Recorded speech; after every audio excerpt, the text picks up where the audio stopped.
kita harus biasain nih Sohib Jakpus karena namanya bukan ambulans gawat darurat lagi, tapi menjadi pusat krisis dan kegawat daruratan kesehatan daerah. Kepikiran nggak sih ini mau jadi perawat plus jadi pilotnya ambulans gitu? Kepikiran nggak sih? Enggak kepikiran, nggak expect bakalan jadi pilot kan di unit ambulan itu. Ini kerjanya 24 jam Mbak atau gimana? 24 jam, ada 3 shift sih, dibagi pagi, sore, malam. Ini gimana bagi waktu sama keluarganya nih Kartini modern? Bayar nggak sih Mbak itu semua layanannya? Sebenarnya untuk yang KTP KKDKI itu benar-benar gratis, 100% gratis KTP KKDKI. Apabila mau dari rumah ke rumah sakit, pokoknya semua jenis layanan itu gratis. Tapi stigma ya Kak, itu banyak banget sih. Malah kadang-kadang juga ada dari keluarga pasien dan pasiennya sendiri. Kalau kami sampai kan, petugasnya perempuan ya dua-duanya, ini beneran ini cewek dua-duanya yang nyetir kayak gitu. Ada hal yang mistis nggak sih? Jadi waktu itu lagi standby kebakaran waktu itu, terus kami parkir lah di bawah pohon tuh waktu itu, terus lagi duduk tuh di dalam unit berdua, tiba-tiba dari atap di bawah pohon beringin, ingat banget waktu itu pohon beringin kayak ada yang bruk gitu.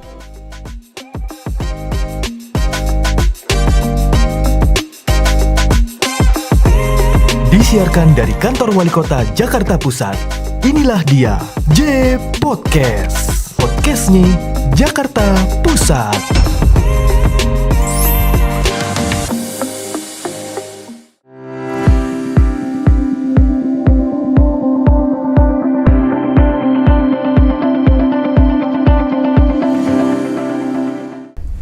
Assalamualaikum warahmatullahi wabarakatuh. Selamat datang kembali di J Podcast, podcastnya Jakarta Pusat. Saya Jakpus, apa kabar? Selamat datang kembali dengan saya Ika Melani Utari. Hari ini spesial banget. Kita sudah pakai kebaya karena hari ini adalah kita merayakan Hari Kartini, teman-teman Sohib Jakpus. Jadi selamat Hari Kartini kepada semua wanita di Jakarta Pusat khususnya, dan di Jakarta pada umumnya, dan di Indonesia Mbak pada umumnya juga gitu ya. Selamat Hari Kartini. Apapun yang kita kerjakan, profesi apapun yang teman-teman dan Sohib Jakpus kerjakan, karena semua itu adalah mulia adanya karena wanita mulia. Betul. Sohib Jakpus, hari ini kita sudah kedatangan tamu spesial. Ini adalah teman saya, Mbak Yeni Anugraheni, petugas AGD Ambulans Gawat Darurat. Tapi katanya namanya udah berubah. Iya, udah berubah. Jadi nanti kita ngobrol-ngobrol apa sih namanya sekarang gitu, apa jadi kalau di luar negeri kan ada 911 gitu ya. Kita sambut dulu ya Mbak Yeninya. Mbak Yeni, selamat datang di J Podcast. Podcastnya Jakarta Pusat nih Mbak. Kebetulan kan kantor deket ya Mbak ya? Iya, Tetanggaan kita ya, di Dinas Kesehatan situ ya, betul ya? Di belakang. Siap. Persis. Mbak Yeni, ini kita mau nanya-nanya nih. Mbak Yeni kayaknya ini masih baru lulus SMA ya? Enggak. Udah 30 tahun. 30 tahun masih muda banget ya. Kalau wanita Indonesia tuh ya memang ini Mbak awet muda kita ya. Alhamdulillah. Boleh dikenalin sedikit nggak sih Mbak Yeni itu? Ini banyak orang penasaran nih biasanya. Masuk ke AGD itu, pertama kita masih ngomongin AGD ya Mbak ya. Masuk AGD itu tuh sebenarnya spesifikasinya apa sih Mbak? Apa harus jadi dokter, jadi apa perawat, atau supir yang nantinya akhirnya dikasih pelatihan sebagai dokter, apa sih Mbak? Spesifikasi saya sendiri itu saya sebagai perawat pelaksana operasional di, dulu namanya AGD kan, Ambulans Gawat Darurat, tapi sekarang namanya jadi PK3D, Pusat Krisis dan Kegawat Daruratan Kesehatan Daerah. Namanya bukan AGD lagi? Bukan AGD lagi. Sejak kapan? Sejak tahun 2023. Sejak 2023. Oke, kita baru tahu nih Sohib Jakpus ya. Ternyata namanya bukan AGD lagi, tapi orang-orang masih AGD nyebutnya gitu ya. Kenalnya AGD. Gitu. Karena gampang Mbak. Iya, nyebutinnya lebih mudah AGD daripada PK3D. Itu diubah karena ada peraturan barunya berarti mungkin. Ya, dari Dinas Kesehatan itu berubah jadi PK3D, itu fungsinya menjadi pusat krisis kesehatan, terutama menangani krisis kesehatan khususnya di daerah DKI Jakarta dan menangani kegawat daruratan juga. Tapi kami masih melayani ambulans untuk mengangkut pasien-pasien. Oke, jadi AGD itu menjadi salah satu layanan di PK3D. Salah satu layanannya Mas. PK3D ya, ini agak susah juga nih. Oke, nggak apa-apa. Tapi kita harus biasain nih Sohib Jakpus karena namanya bukan ambulans gawat darurat lagi, tapi menjadi pusat krisis dan kegawat daruratan kesehatan daerah. PK3D. Oke, siap. Mbak Yeni, ini sudah berapa lama di AGD, Mbak? Ini ngomongnya masih AGD lagi. Di PK3D, Mbak? Iya. Saya bergabung dari 2016 akhir. Waktu itu sebenarnya udah sebelumnya kerja di rumah sakit udah 2 tahun. Terus ngelihat ada postingan Dinkes di Job Street waktu itu, pembukaan tuan di AGD waktu itu namanya. Terus bergabung dari 2017 sampai sekarang, alhamdulillah juga dipercaya, diberikan tanggung jawab menjadi penanggung jawab di unit di Jakarta Timur, daerah Cawang, di pos depo Transjakarta Cawang. Udah lama juga berarti ya Mbak Yeni ya? Ya, lumayan, udah sekitar 8 tahun. Udah sekitar 8 tahun. Betah banget, Mbak? Alhamdulillah betah. Apa sih yang paling menantang, Mbak, dari profesi ini? Yang paling menantang itu sebenarnya kondisi pasiennya ya Kak, masing-masing kan berbeda setiap harinya. Apalagi kalau yang pasiennya kondisinya kritis itu, terus jalur di Jakarta macet, kita harus mengemudi ambulan juga, stabilin kondisi pasien juga sampai ke rumah sakit yang kita tuju, harus buka jalur, kayak gitu sih yang paling menantang. Terus, awalnya gimana sih, Mbak? Jadi dulu pas kuliah, pas belajar gitu kan, kepikiran gak sih ini mau jadi perawat plus jadi pilotnya ambulans gitu? Kepikiran gak sih? Enggak kepikiran, enggak expect bakalan jadi pilot kan di unit ambulan itu. Awalnya daftar itu ya untuk jadi kru aja, untuk pada perawat ambulan biasa gitu, kan menolong pasien. Terus kesini-sini diwajibkan untuk bisa mengemudi ambulan. Ya udah, akhirnya diadakan pelatihan dan saya diikuti dari kantor, namanya defensive driving.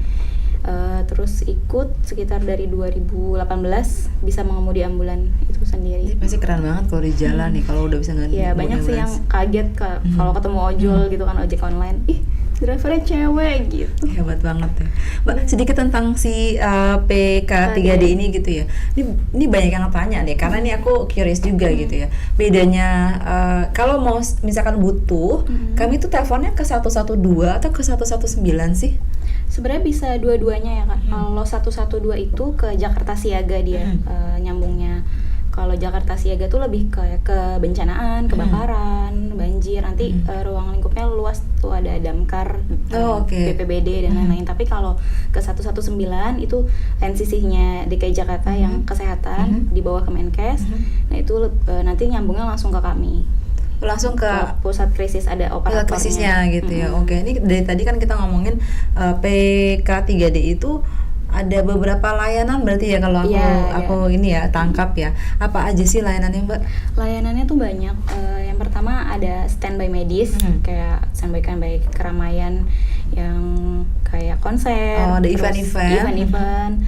Terus ada standby olahraga, ada sepak bola, saya di GBK, di JIS itu kami sering. Terus standby kebakaran juga kadang-kadang kami, kerusuhan kayak gitu, demo-demo juga. Terus yang paling sering setiap hari itu standby pelayanan ambulans dari rumah ke rumah sakit atau sebaliknya, atau juga ada rujukan dari rumah sakit ke rumah sakit, atau dari rumah mau ke rumah sakit dengan kondisi pasien kritis dari jalan raya dengan kecelakaan dan lain-lain. Itu kami melayani. Dan itu by request ya biasanya ya? Iya, by request. Dan bisa langsung lewat telepon gitu ya, kalau misalkan urgent. Oke. Terus ada sertifikasi ambulan juga. Oh, sertifikasi ambulans. Ini menarik nih, Mbak. Berarti kalau tadi ada beberapa layanan yang berbeda, jenis-jenis ambulansnya itu sama semua atau beda-beda juga, Mbak? Beda-beda. Dari semua di seluruh tersebarkan di DKI Jakarta ada 85 unit ambulans. Itu macam-macam, ada ambulans motor, itu ada 15 unit tuh. 85 unit ambulans. AGD? Iya, PK3D. PK3D, oke. Seluruh Jakarta tuh. 85 unit, terus ada 15 unit itu motor, namanya URC, unit reaksi cepat. Jadi mengurangi kemacetan kan Kak, jadi dia harus motor duluan yang nyampe gitu. Terus ada ambulan advance, ada ambulan neonatus, ada HFNC, sama ada infeksius. Apa tuh, Mbak? Apa aja tuh? Satu lagi, suara apa? Nama itu agak-agak ini. Satu lagi ambulans kapal kita punya di Kepulauan Seribu. Kepulauan Seribu.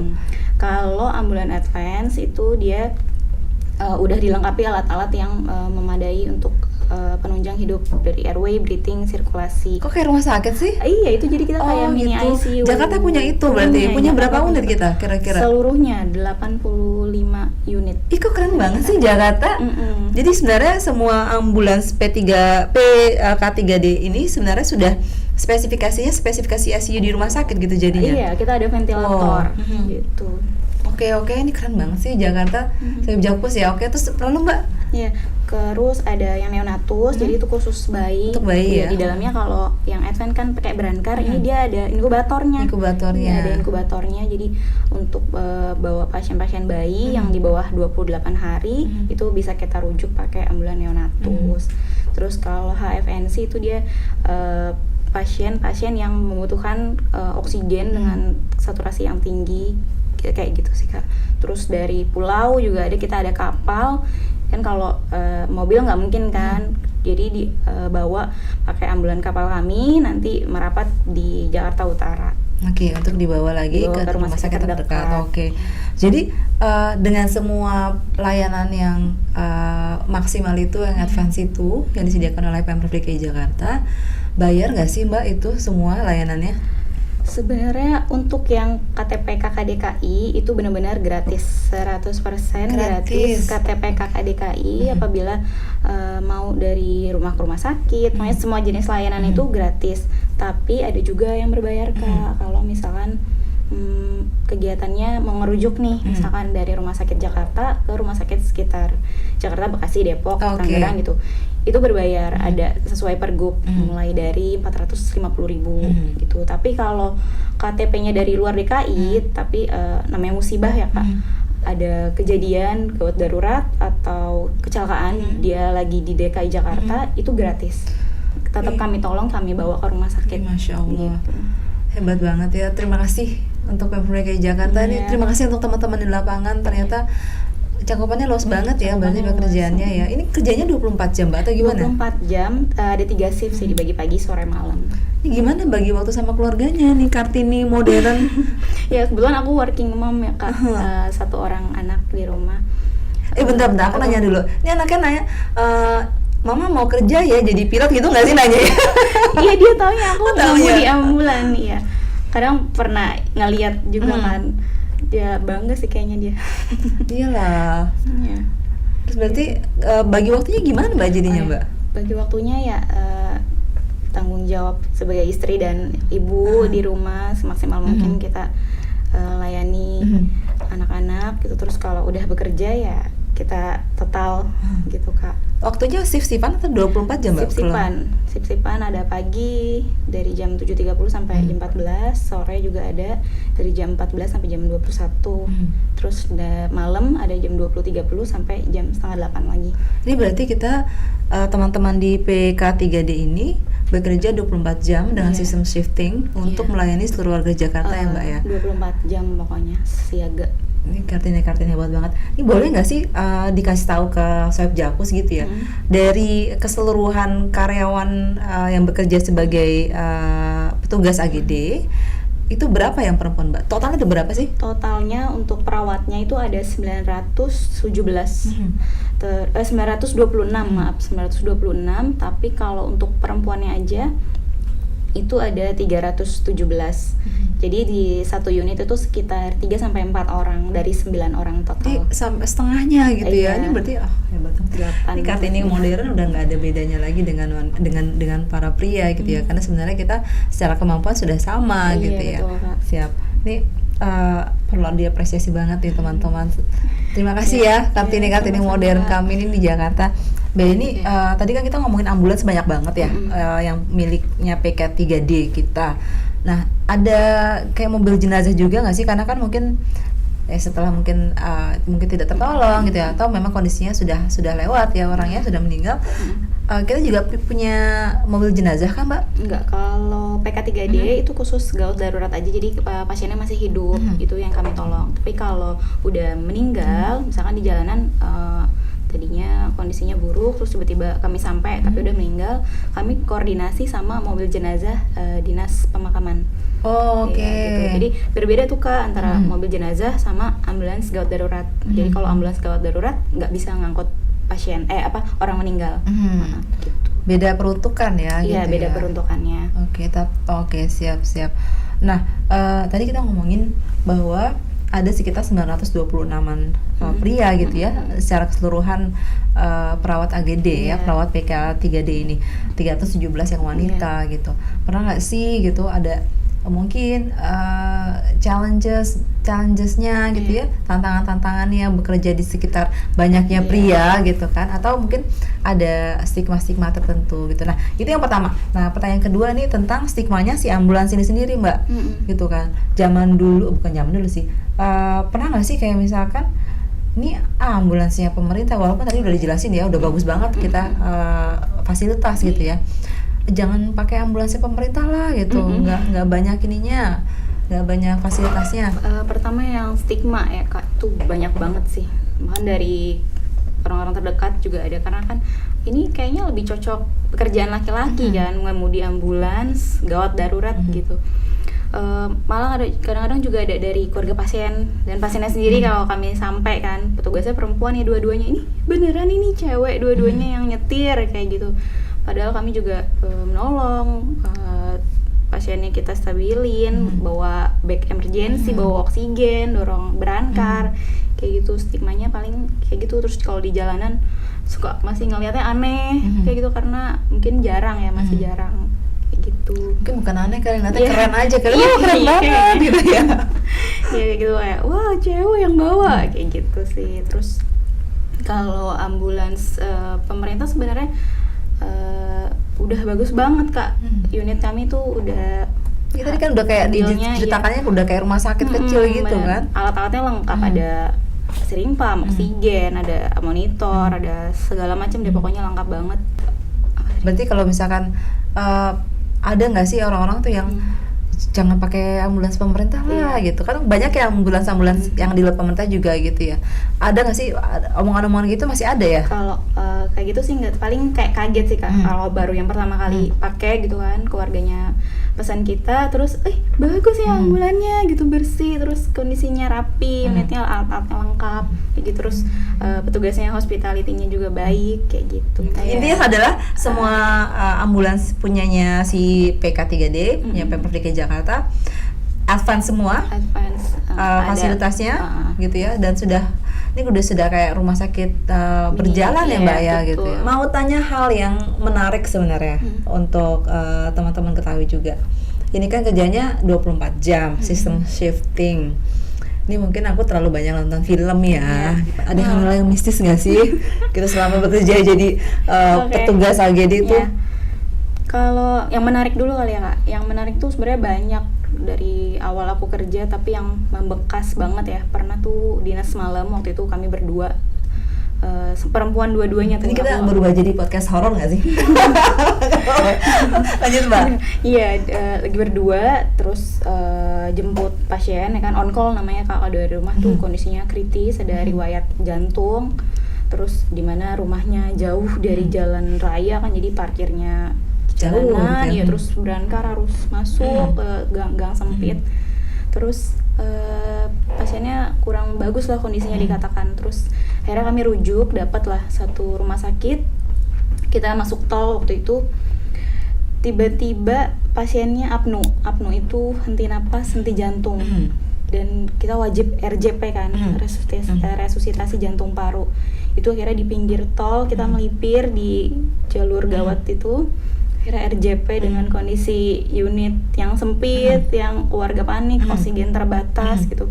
Terus alhamdulillahnya pasiennya selamat. Gitu sih yang paling membekas banget, yang menarik gitu. Terus kalau yang horor, yang horor sih ada ya. Ada atau banyak? Banyak sih sebenarnya, cuman yang dengar bareng-bareng tuh kan, yang jadi ini beneran ini gitu kan. Jadi waktu itu lagi standby kebakaran waktu itu, udah lama sih. Terus kami standby kan iring-iringan mobil damkar kayak gitu ya Kak. Terus kami parkir lah di bawah pohon tuh waktu itu. Parkir di bawah pohon udah sekitar jam berapa ya, 2:30 pagi. Udah sepi lah, udah pendinginan lah kondisinya waktu itu. Terus lagi duduk tuh di dalam unit berdua, tiba-tiba dari atap di bawah pohon beringin, ingat banget waktu itu pohon beringin, kayak ada yang bruk gitu. ke atas sampai goyang unitnya. Terus kaget kan, kita pikir kucing kan atau apa, terus kita keluar itu nggak ada apa-apa, tapi itu benar-benar unitnya goyang kayak gitu. Itu merinding sampai sekarang. Sobat Jakpus ini kita kayaknya harus ada sesi tersendiri ya untuk yang podcast horor ya. Kita undang lagi ya teman-teman dari PK3D ya. Kita mau ngomongin yang serem-serem ah. Ya, jangan Kak. Oke, aku jadi nangis deh karena saking serunya. Mbak, selain yang seru-seru kayak gitu, apa sih ini ya? Kalau kita banyak di jalanan bekerja kan, mau nggak mau tuh kita persepsinya tuh berubah gitu ya. Apa yang sebenarnya menurut orang mungkin ini aman-aman aja kok di jalanan kayak gini gitu.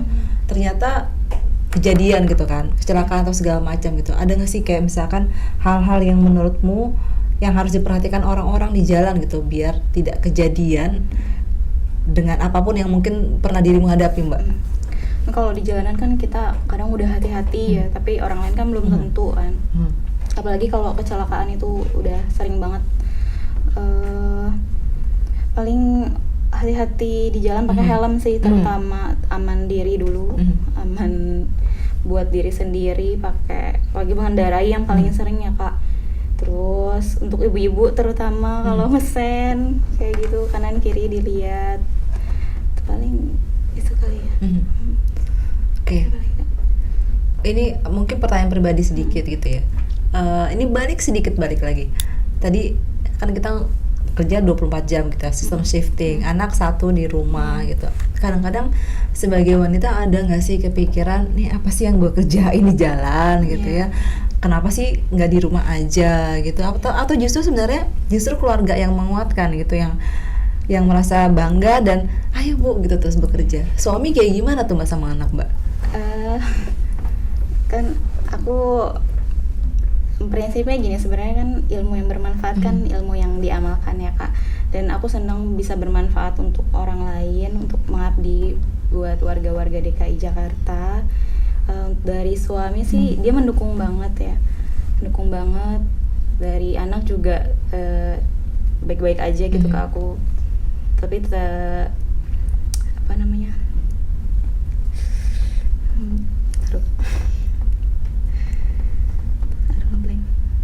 Gak apa-apa. Untuk dukungan suami? Iya, dukungan suami ya dia ngedukung. Kebetulan suami perawat juga gitu. Jadi kami sama-sama medis, jadi ngerti lah satu sama lain. Tapi kalau ingat anak suka sedih gitu ya? Suka sedih kan ditinggal, apalagi waktu zaman COVID kan. Itu kami benar-benar pakai hazmat, terus jarang pulang kayak gitu. Itu ngalamin ya kemana berarti Mbak ya? Ngalamin. Ada kepikiran sempat kepikiran aduh kayaknya ini mungkin hari terakhir ketemu keluarga mungkin karena zaman-zaman COVID itu, kepikiran nggak sih Mbak? Karena kan banyak yang nakes yang lewat ya, yang meninggal. Waktu itu benar-benar proteksi APD-nya tuh ketat banget kan, karena mikirin keluarga di rumah, kalau mau pulang harus mandi dulu, makanya benar-benar jangan sampai kita yang bawa penyakit ke rumah kayak gitu. Udah panjang banget ya, berarti sudah 8 tahun bekerja sebagai perawat. Iya. Mau di AGD kan namanya perawat berarti gitu, karena perawat, apalagi mungkin di PK3D ini lebih beragam yang ditemui ya Mbak ya. Kalau di rumah sakit mungkin ada perawat di untuk penyakit ini, penyakit itu gitu ya. Kalau di jalan semuanya nggak ketemu. Bisa tebak ya. Setiap hari ada aja kasus beda-beda gitu, dari kecelakaan, overdosis, jatuh dari mana, ketabrak kayak gitu.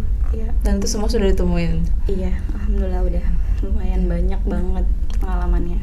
Mbak Yeni, terima kasih loh sudah berbagi dengan kami di Hari Kartini ini. Kami senang sekali mendapat cerita dari sisi yang lain dari petugas PK3D. Ini masih ingatnya AGD aja gitu ya.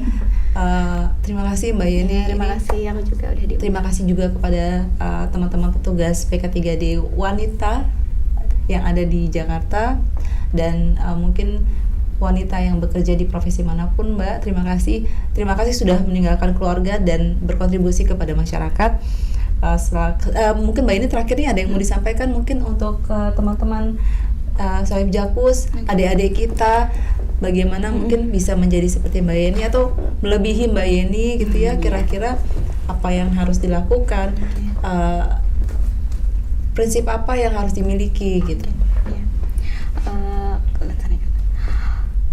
Untuk adik-adik, perawat teman-teman sejawat yang ingin bergabung ke PK3D, siapkan fisik, mental, dan juga hati. Fisik yang tangguh karena kita bekerja di operasional pelayanan, kita bertemu dengan pasien yang beragam. Terus siapkan hati, bekerja dengan tulus dan ikhlas. Lalu siapkan mental yang kuat juga untuk menghadapi segala hal dalam pekerjaan, karena sejatinya pekerjaan membutuhkan mental pantang menyerah dan hati yang ikhlas untuk menerima saran dan kritik. Oke, terima kasih Mbak Yeni. Ya, kita mungkin sekaligus closing ya. Sebelumnya saya terima kasih sekali lagi untuk sudah hadir di sini. Semoga semua kegiatan pekerjaan dan amal ibadah Mbak Yeni dan teman-teman menjadi ladang ibadah bagi teman-teman semua. Saya Jakpus, sekali lagi selamat Hari Kartini kepada para puan di Jakarta, apapun profesi dan pekerjaan para perempuan semua.